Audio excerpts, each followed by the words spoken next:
তিন বেলার মাঝে 7-8 বার মনে হয় খালি সালাদই করা লাগে। একবার বড় বড়, একবার ছোটো ছোটো, একবার কুচি কুচি, একবার আবার 2 টুকরা 3 টুকরা।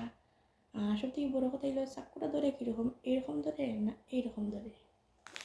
এরকম করলে খাবার সুন্দর, তবে বেশি লাগে। এরকমটা হইলে টোপাটপ টোপাটপ করা যায়।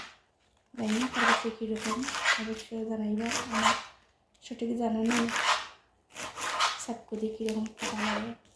আবার চাক্কু না নাইফ না কি কয়, যাই হোক হোক, আমি তো জানি চাক্কু। গ্রামের মানুষ তো তাহলে বড় রয়েছি না,